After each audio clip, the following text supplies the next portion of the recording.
S world news, देखिए हर खबर सच के साथ। नमस्कार, दिन भर की बड़ी खबरों में आपका स्वागत है। मैं हूं आपके साथ अंशिता। आज इस बुलेटिन में बात होगी राहुल गांधी की नई यात्रा की। देखेंगे हरियाणा बीजेपी में मची बगावत को, हरियाणा में किसानों की बीजेपी से नाराजगी को, जानेंगे बिहार बीजेपी में हुए दो फाड़ को, और बुलेटिन के आखिर में देखेंगे मणिपुर के बिगड़ते हालात को। लेकिन दिन भर की तमाम बड़ी खबरों से पहले एक नजर आज की सुर्खियों पर। पूजा खेड़कर पर गिरी बड़ी गाज, केंद्र सरकार ने लिया बड़ा फैसला। खेड़कर को तत्काल प्रभाव से ट्रेनी आईएएस के पद से हटाया, फर्जी सर्टिफिकेट का है मामला। धर्मशाला में दलाई लामा से मुलाकात पर सपा सांसद डिंपल यादव का बयान, कहा आध्यात्मिक उद्देश्य से आई हूं, तिब्बत के मुद्दे का समर्थन करते हैं। मंडी से बीजेपी सांसद कंगना रनौत पर भड़के कांग्रेस विधायक प्रगट सिंह, बोले ऐसे लोगों का समाज करे बायकॉट, कंगना जैसे लोग फैलाते हैं नफरत। कांग्रेस नेता और पहलवान बजरंग पूनिया का बयान, कहा हमारे आंदोलन का राजनीति से कोई लेना देना नहीं था। ये तो थी सुर्खियां। अब बात आज की सबसे बड़ी खबर की। राहुल गांधी अमेरिका दौरे पर हैं, लेकिन राहुल गांधी के इस दौरे से बीजेपी में खलबली मची हुई है। बीजेपी राहुल गांधी पर हमलावर है, जिसकी शुरुआत राहुल के दौरे से पहले ही हो गई थी। बीजेपी की कोशिश है कि राहुल की छवि को खराब कर सके, लेकिन कांग्रेस और राहुल गांधी बीजेपी पर ध्यान देने के बजाय अपने काम में लगे हुए हैं। और अब राहुल अमेरिका यात्रा पर हैं, तो आखिर क्या है राहुल का कार्यक्रम, देखेंगे रिपोर्ट। राहुल गांधी का विदेश दौरा शुरू हो गया है, जिसके शुरू होते ही बीजेपी खेमे में हलचल है। नतीजा, बीजेपी हमलावर हो गई है। बीजेपी में मची इस खलबली को लेकर जानकारों का दावा है कि इस बौखलाहट की वजह राहुल की बढ़ती लोकप्रियता है। अब जहां अमेरिका यात्रा से बीजेपी की नींद उड़ी हुई है, तो वहीं राहुल की डोजो यात्रा के ऐलान ने भी पार्टी की टेंशन बढ़ा दी, क्योंकि बीजेपी जानती है कि राहुल गांधी की भारत जोड़ो यात्रा ने भारत में जबरदस्त तहलका मचाया था। ऐसे में अब राहुल गांधी नई यात्रा की तैयारी में जुट गए हैं, जिससे बीजेपी में खौफ है। दरअसल 7 सितंबर को कांग्रेस की भारत जोड़ो यात्रा को 2 साल पूरे हुए, तो कांग्रेस ने यात्रा की सफलता का जश्न मनाया, तो वहीं बीजेपी परेशान हो उठी। नफरत के बाजार में मोहब्बत की दुकान खोल रहा हूं। 4000 किलोमीटर की इस यात्रा को जनता से बेशुमार प्यार भी मिला। यहां तक कि इसका दूसरा एडिशन भारत जोड़ो न्याय यात्रा भी शुरू किया गया था, जिसमें राहुल गांधी ने 6713 किलोमीटर की दूरी तय की। तो भारत जोड़ो यात्रा के 2 साल पूरे होने पर खुशी जाहिर करते हुए राहुल गांधी ने ट्वीट लिखा, भारत जोड़ो यात्रा ने मुझे मौन की खूबसूरती सिखाई। जय जयकार करती भीड़ और नारों के बीच मुझे शोर को अनसुना करने और पूरी तरह से अपने बगल वाले व्यक्ति को हकीकत में सुनने के लिए उस पर ध्यान केंद्रित करने की शक्ति का पता चला। उन 145 दिनों में और उसके बाद के 2 सालों में मैंने अलग अलग पृष्ठभूमियों के हजारों भारतीयों को सुना है। यात्रा ने साबित कर दिया है कि भारतीय स्वाभाविक रूप से प्यार करने वाले लोग हैं। जब मैंने ये यात्रा शुरू की थी, तो मैंने कहा था कि मोहब्बत नफरत पर जीत हासिल करेगी और उम्मीद डर पर जीत हासिल करेगी। आज हमारा मिशन एक ही है, ये सुनिश्चित करना कि भारत माता की आवाज, मोहब्बत की आवाज हमारे प्यारे देश के हर कोने में सुनाई दे।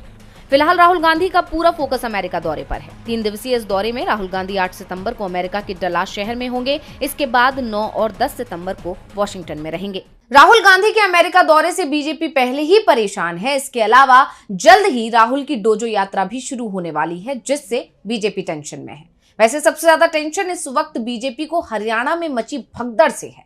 आलाकमान डैमेज कंट्रोल में लगे हुए हैं, लेकिन कोई हल निकलता नहीं दिख रहा है। तो अब क्या है हरियाणा बीजेपी में हालात, जानेंगे रिपोर्ट में। हरियाणा बीजेपी में भगदड़ शुरू हो चुकी है। उम्मीदवारों की पहली ही सूची आते ही बीजेपी में जो बगावत का दौर शुरू हुआ, वो थमने का नाम नहीं ले रहा है। खबर आ रही है कि अब तक 72 नेताओं और सदस्यों ने पार्टी से इस्तीफा दे दिया है और ये सिलसिला यही थमता नहीं दिख रहा है, जिसको देखते हुए मुख्यमंत्री नायब सिंह सैनी को नाराज नेताओं को मनाने की जिम्मेदारी सौंपी गई है। लेकिन खबर आ रही है कि सैनी को सफलता नहीं मिल रही है। इसी बीच खबर ये भी है कि पूर्व मंत्री कर्णदेव काम्बोज को दिल्ली बुलाया गया और सावित्री जिंदल भी दिल्ली पहुंच गई हैं। वे भाजपा के शीर्ष नेतृत्व से मुलाकात कर सकती हैं। यानी भगदड़ के बीच बीजेपी ने डैमेज कंट्रोल करना शुरू कर दिया है।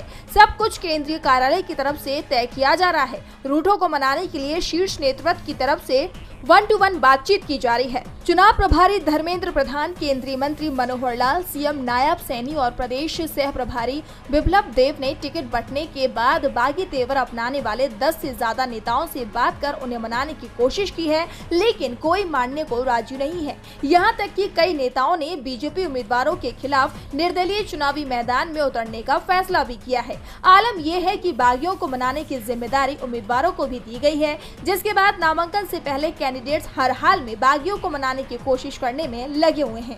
अब देखना दिलचस्प होगा कि बीजेपी आलाकमान डैमेज कंट्रोल कर पाती है या नहीं। बीजेपी के अपने नेताओं ने बीजेपी की टेंशन बढ़ा रखी है। इसी बीच हरियाणा के किसानों ने भी चुनाव से पहले बीजेपी के खिलाफ मोर्चा खोल दिया है। किसानों ने 15 सितंबर को महापंचायत का ऐलान किया है। तो क्या है किसानों की नाराजगी की वजह जिसने उड़ाई बीजेपी की नींद, देखेंगे रिपोर्ट।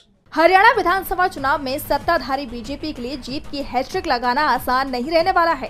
राज्य में मजबूत होते विपक्ष और एंटी इनकम्बेंसी ने पहले ही बीजेपी की नींद उड़ा दी है। इसी बीच अब खबर आ रही है कि राज्य के किसान भी सरकार की टेंशन बढ़ा रहे हैं। इस तरह के दावे तब किए जाने लगे जब सोनीपत में संयुक्त किसान मोर्चा, गैर राजनीतिक दल के किसान नेताओं और कार्यकर्ताओं की बैठक हुई। इस बैठक में फैसला लिया गया कि 15 सितंबर को जिंद के उचाना कला में किसान महापंचायत करेंगे। इस पंचायत की जानकारी देते हुए किसान नेता अभिमन्यु कोहाड़ ने बीजेपी सरकार को चेतावनी भी दी है। उन्होंने कहा कि विधानसभा चुनाव में बीजेपी का जोरदार विरोध किया जाएगा। किसान संगठन किसी भी पार्टी के लिए वोटों की अपील नहीं करेंगे। हरियाणा से बीजेपी को साफ करने का काम करेंगे। किसान महापंचायत में देश भर से बड़े किसान नेता जुटेंगे। किसानों पर हुए लाठीचार्ज और किसान आंदोलन में शहीद हुए किसानों का बदला वोट की चोट से होगा। आपको बता दें कि इससे पहले भी किसान नेता सरकार पर निशाना साध चुके हैं। 5 सितंबर को उन्होंने एक पोस्ट लिखा था जिसमें उन्होंने किसानों से बीजेपी के खिलाफ एकजुट होने की अपील की थी। उन्होंने कहा था कि विधानसभा चुनाव में इन तानाशाही व इन निरंकुश लोगों का ब्याज समेत हिसाब किताब करना है। ऐसे में अब किसान संगठनों की महापंचायत होनी है। देखना होगा कि किसान बीजेपी की जीत का रथ रोकने के लिए क्या रणनीति बनाते हैं। किसान नेताओं ने किसानों से बीजेपी को वोट ना करने की अपील कर दी है। यानी हरियाणा में बीजेपी बुरी फंस गई है और ऐसा ही कुछ हाल बीजेपी का बिहार में भी नजर आ रहा है। जेडीयू से तो बीजेपी की खटपट की खबरें आ ही रही थी कि अब बीजेपी में भी गुटबाजी नजर आने लगी है। तो आखिर क्या हो सकती है इसकी वजह, देखिए रिपोर्ट। लोकसभा चुनाव के बाद से ही बिहार एनडीए में कुछ ठीक नहीं चल रहा है और इसकी ताजा तस्वीर देखने को तब मिली जब शुक्रवार को पटना के IGIMS अस्पताल में जो कार्यक्रम हुआ उसमें जेपी नड्डा और सीएम नीतीश कुमार के साथ साथ दोनों डिप्टी सीएम विशिष्ट अतिथि थे।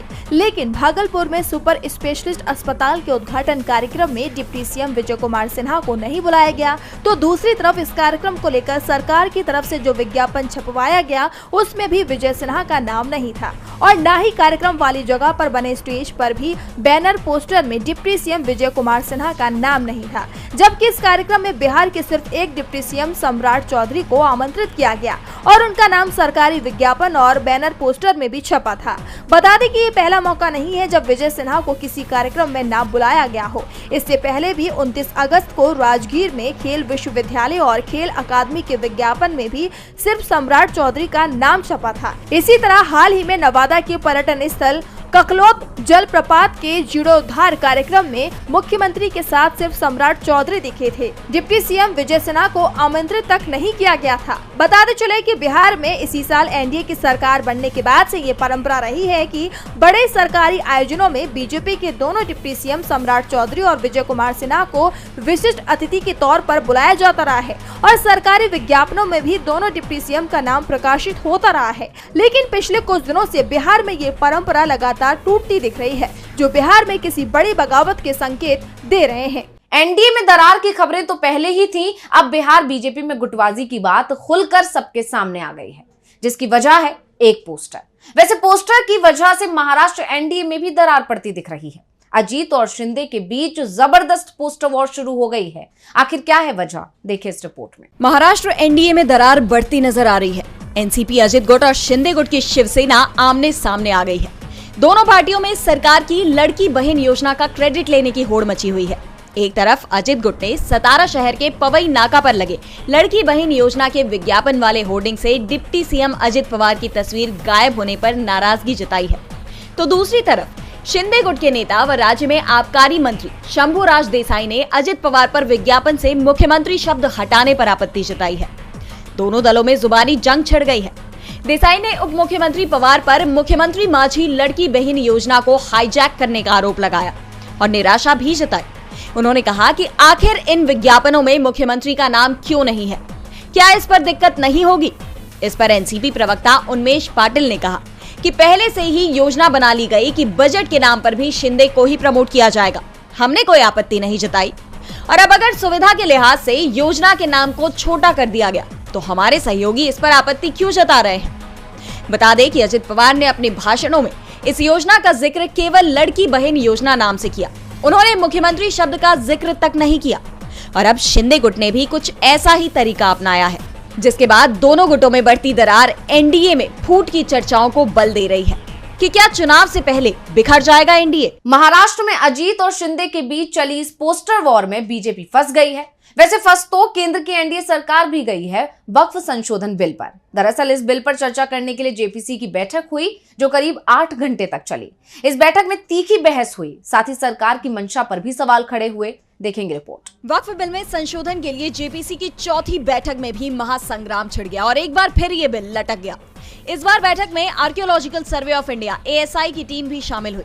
टीम ने अपना पक्ष रखते हुए पुराने स्मारक को संरक्षित रखने के लिए नए संशोधन बिल को जरूरी बताया, तो विपक्षी दलों के सांसदों ने उनकी तरफ से पेश किए गए आंकड़ों को ही गलत बता दिया। विपक्षी दलों के सांसदों ने ASI अधिकारियों पर जेपीसी को गुमराह करने का आरोप लगाते हुए चेतावनी भी दे दी कि ऐसा करने के लिए उनके खिलाफ विशेषाधिकार का मामला बन जाएगा। सत्ता पक्ष और विपक्ष में बहस के बीच गहमा गहमी इतनी बढ़ गई कि जेपीसी चेयरमैन और बीजेपी सांसद जगदम्बिका पाल को बीच बचाव में उतरना पड़ा। तब जाकर सदस्य शांत हुए।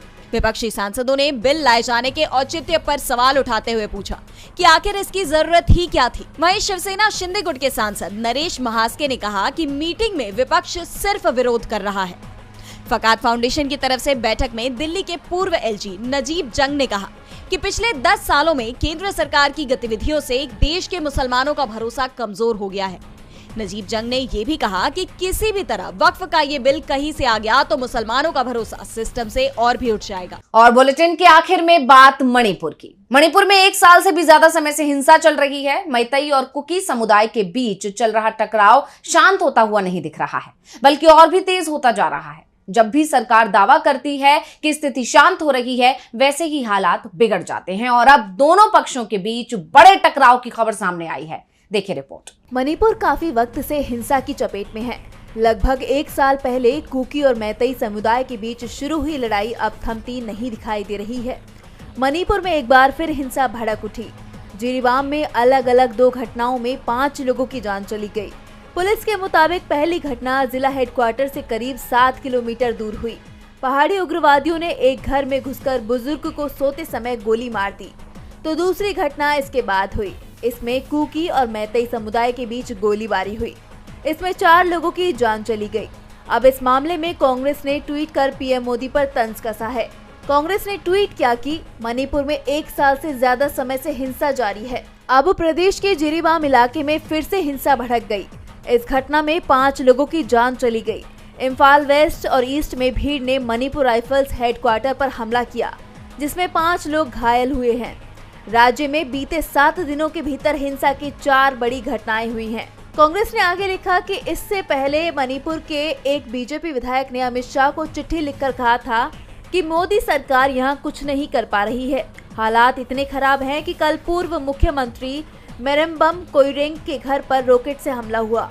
इस घटना में एक बुजुर्ग की जान चली गई और 6 लोगों के घायल होने की खबर है। मणिपुर में लोगों की जिंदगियां तबाह हो रही हैं, लेकिन नरेंद्र मोदी को इससे फर्क नहीं पड़ता। वो अपनी दुनिया में मस्त हैं। इस बुलेटिन में बस इतना ही। देखते रहिए डीवी लाइव। मुझे दीजिए इजाजत। नमस्कार।